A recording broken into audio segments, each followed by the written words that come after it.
Good morning, class.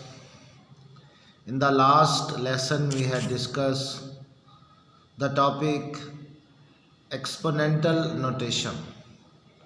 So, the today topic is laws of exponents. So, there are four laws of exponents. So, number one is product law.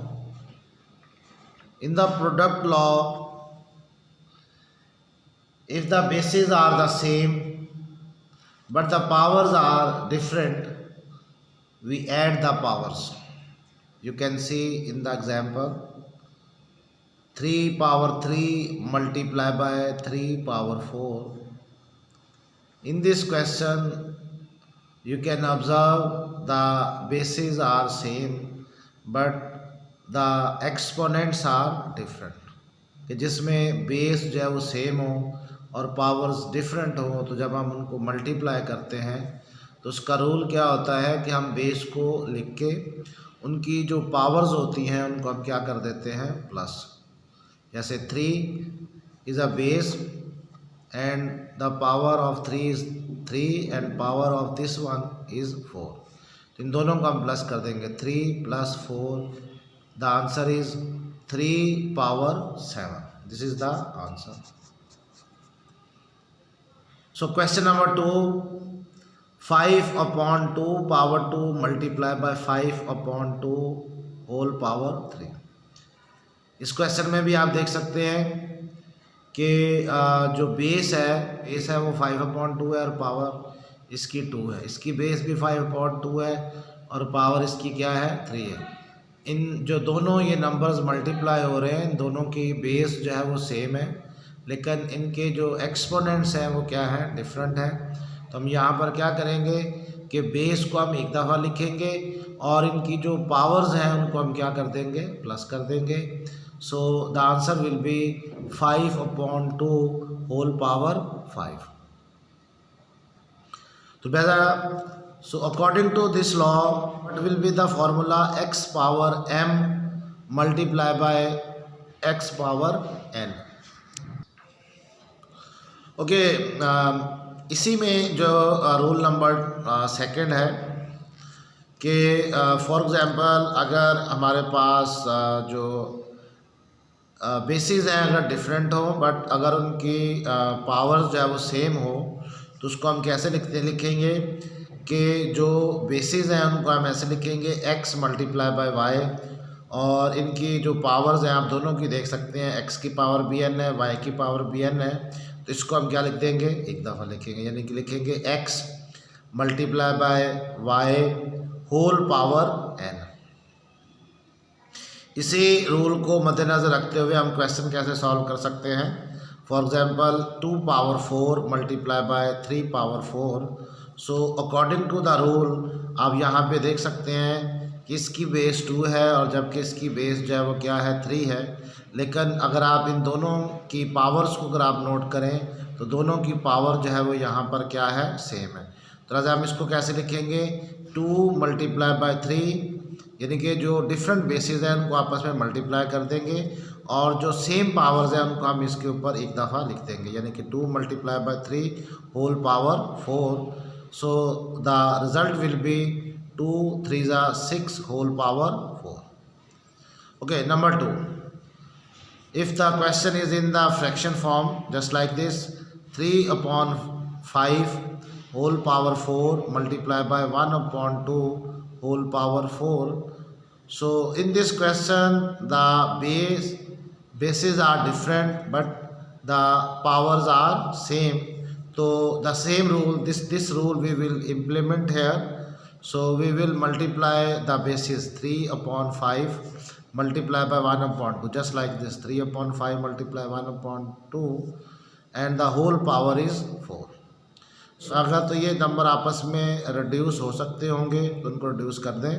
अगर नहीं reduce होते तो आप क्या करें, numerator को numerator से मल्टीप्लाई कर दें, just like this, 3 1 3 and denominators को मल्टीप्लाई कर दे डिनोमिनेटर से, 5 2 10.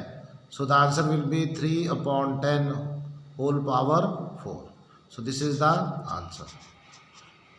So now we will discuss the next law, that is quotient law.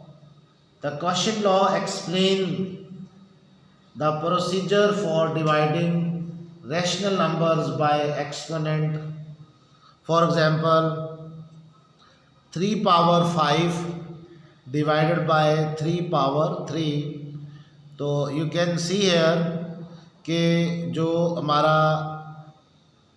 डिवाइडेंट है जस्ट लाइक जैसे 3 पावर 5 है, दिस इज़ द डिवाइडेंट, तो इसकी बेस भी 3 है, और जो डिवाइज़र है दैट इज़ 3 पावर 3, इसकी बेस भी जो है वो क्या है 3 है। तो अगर डिवाइडेंट एंड डिवाइज़र दोनों की बेस सेम हो तो हम क्या करते हैं कि हम नीचे वाले की पावर को ऊपर वाले की पावर में से क्या कर देते हैं, माइनस कर देते हैं, जस्ट लाइक दिस 3 5 माइनस 3, यानी कि हम इसकी पावर में से इसकी पावर को क्या कर देंगे, माइनस, यानी कि 3 minus 3 sorry 5 minus 3, so the answer will be 3 power 2। यानी कि आपका क्वेश्चन यूँ भी लिखा जा सकता है कि दोनों न्यूमिनेटर और डिनोमिनेटर के बीच में डिवीजन का साइन भी हो सकता है, और अगर यही चीज़ हम इसको फ्रैक्शन में भी लिख सकते हैं। हम जो डिवाइडेंट है उसको हम ऊपर लिखते हैं और जो डिवाइज़र होता है वो हम नीचे ऐसे भी लिखा होता है। इसका मतलब है यहाँ पर भी हम क्वोशिएंट लॉ ही इम्प्लीमेंट करेंगे, इसको भी इसी तरीके से सॉल्व करेंगे। 3 पावर 5 माइनस 3 पावर 5 माइनस 3, तो 5 में से हम 3 को जब हम माइनस करेंगे then the answer will be 3 power 2। So it's other example is for example minus 5 upon 4 whole power 9 divided by minus 5 upon 4 whole power 6. So in this question we will implement the quotient law.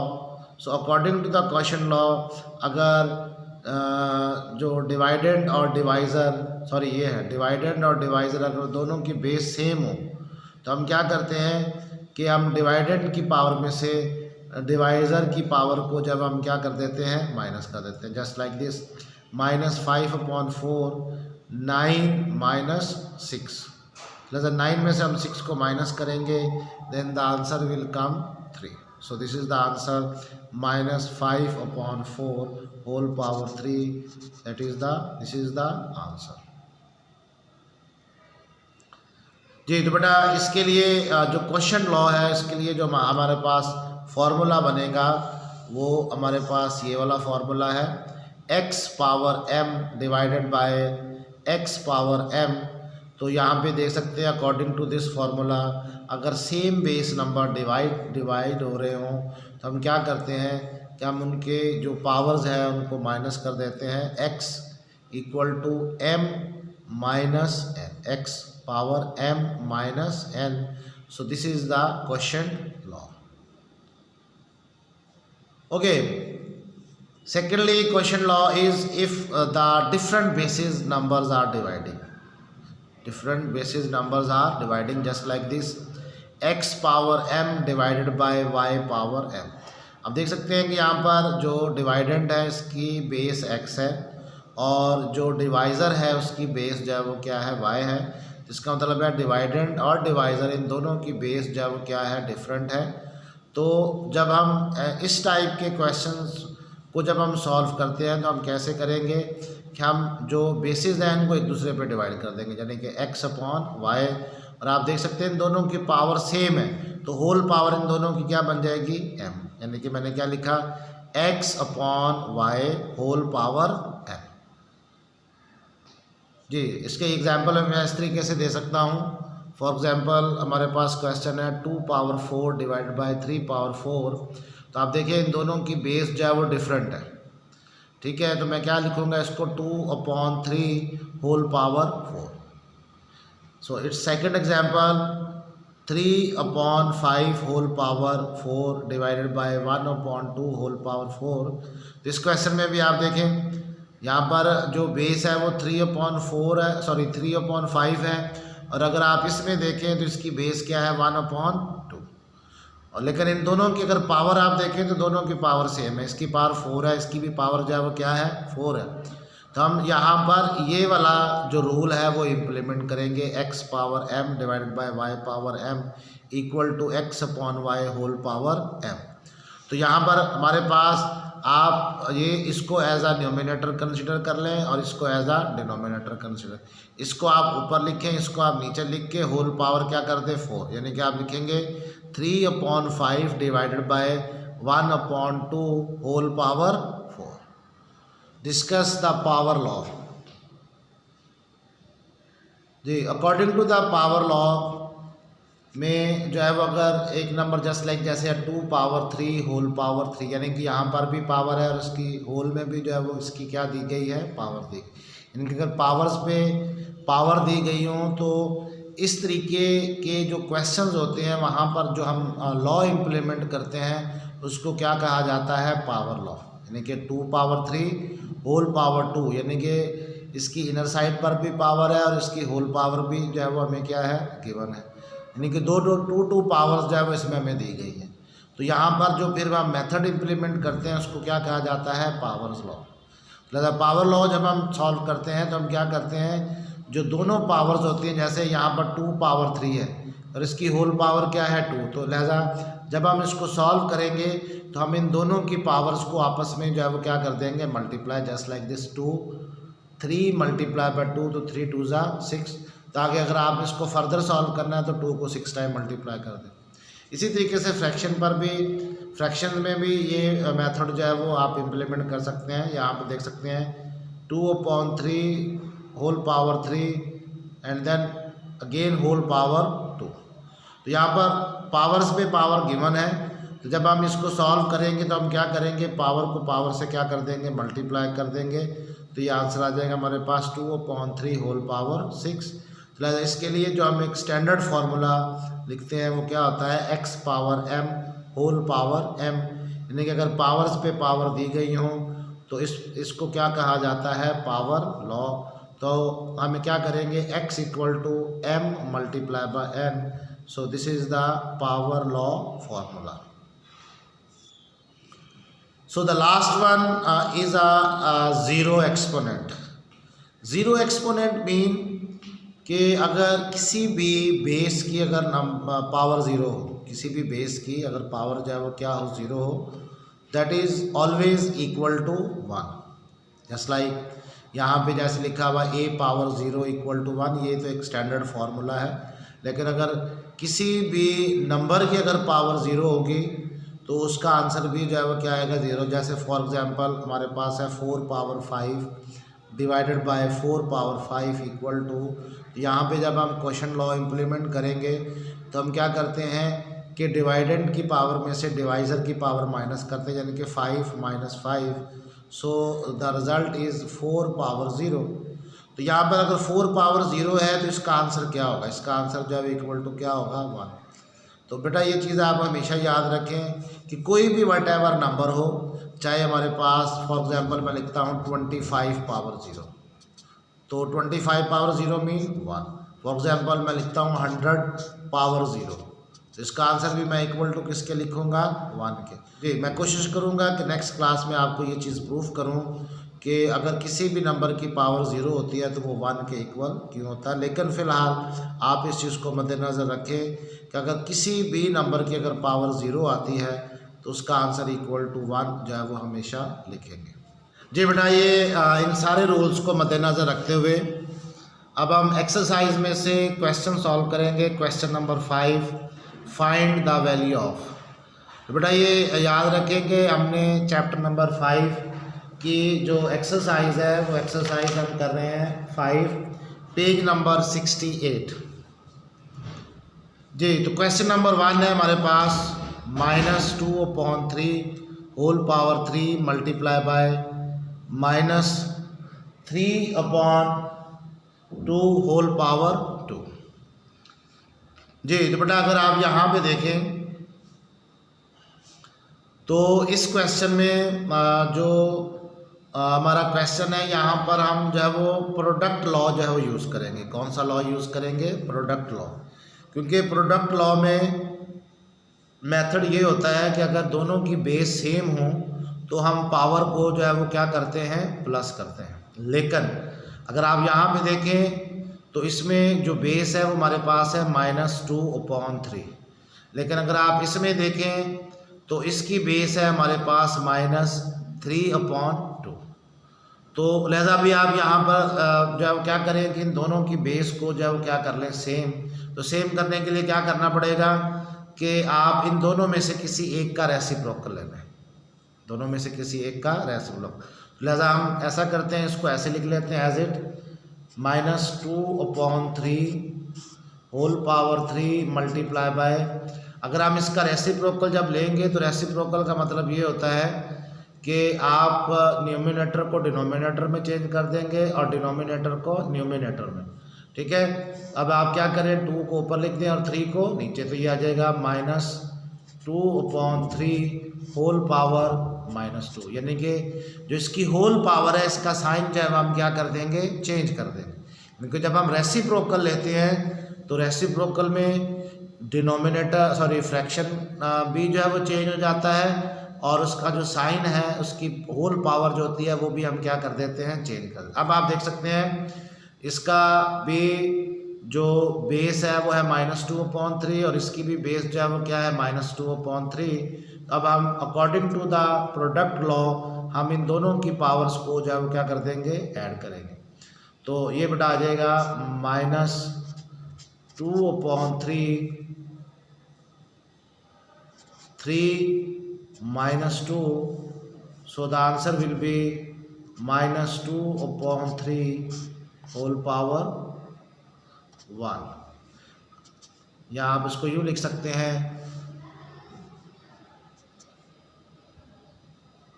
-2/3, 1 power जो है वो लिखने की ज़रूरत नहीं है आप, this is your answer जी। So it's third part is -2/3 power 2 whole power 3। तो बेटा अब हम इस क्वेश्चन को according to the power law जो है हम सॉल्व करेंगे। तो जब हम पावर्स लॉ इम्प्लीमेंट करते हैं तो सबसे पहले नंबर पर हम यहाँ पर क्या करेंगे कि हम इस पावर, ये वाली पावर और ये वाली पावर, इन दोनों को आपस में क्या करेंगे, multiply. So it will be -2/3 whole power 2 multiplied by 3, so that is equal to -2/3 whole power 3 to the 6 जी। तो बेटा अब आपने क्या करना है कि जो हमारे पास ये फ्रैक्शन है -2/3 होल पावर 6, आपने क्या करना है कि इसको 6 टाइम जो है वो आपने लिखना, just like this, -2/3 multiply by -2/3 multiply by -2/3 multiply by -2/3 multiply by -2/3 and multiply by -2/3। ठीक है, अब आपने क्या करना है, इनको जो है वापस में मल्टीप्लाई करना है। ठीक है, इन सबको मल्टीप्लाई करते हैं। पहले आप जितने भी न्यूमिनेटर्स हैं इनको मल्टीप्लाई करें, उसके बाद फिर जितने भी डिनोमिनेटर्स हैं इन सबको आपस में क्या करते हैं, मल्टीप्लाई। ठीक है, तो जब आप इनको मल्टीप्लाई करेंगे तो ये आ जाएगा 2 2 ज़ा 4 4 2 ज़ा 8 8 2 ज़ा 16 16 2 ज़ा 32 एंड 32 ज़ा 64 जी। तो बेटा ये एक्चुअली इवन नंबर्स, जो नंबर्स की तादाद है वो इवन में है, तो इसलिए इसका आंसर प्लस में होगा। अब हम 3 को जो है वो मल्टीप्लाई करेंगे, 3 3 ज़ा 9 9 3 ज़ा 27 27 3 ज़ा 81 81 3 ज़ा 243 एंड 243 3 ज़ा हमारे पास आंसर आ जाएगा 720। This is the answer. Okay बेटा, now we will solve its question number 6। Simplify and express the result in power notation जी। तो बेटा आप यहाँ पे देख सकते हैं कि जैसा कि इन दोनों फ्रैक्शंस के बीच में डिवीज़न का साइन है, तो अगर इन दोनों फ्रैक्शंस के बीच में अगर डिवीज़न का साइन है तो यहाँ पर हम जो लॉ यूज़ करेंगे वो यूज़ करेंगे क्वोशंट लॉ। कौन सा लॉ यूज़ करेंगे, क्वोशंट लॉ। तो according to the quotient law अगर सेम बेस नंबर डिवाइड हो रहे हैं, just like x power m divided by x power m, तो हम क्या लिखते हैं, x m माइनस n। इसी तरीके से आप देख सकते हैं यहाँ पर भी बेस जो है वो 3/4 है, यहाँ पर भी बेस जो है वो 3/4 है। तो लिहाजा यहाँ पर हम क्या करेंगे कि हम इस पावर में से इस पावर को क्या कर देंगे, minus, just like this 3/4 6 minus 4. So the answer is equal to 3/4 whole power 6 minus 4. Answer will be 2. So this is the answer. Okay, so the next part is fourth, that is minus 5 whole power 6 divided by minus 5 whole power 8. तो यहाँ पर भी आप देखें कि दोनों की base जो है वो सेम है और सेम बेस नंबर जो है वो यहाँ पर डिवाइड हो रहे हैं। तो जब हम इसको सॉल्व करेंगे तो हम कैसे करेंगे, -5 पावर 6, लिहाजा इस पावर में से ये वाली पावर हम क्या कर देंगे, minus. So the result is equal to -5 whole power -2. Okay and God bless you.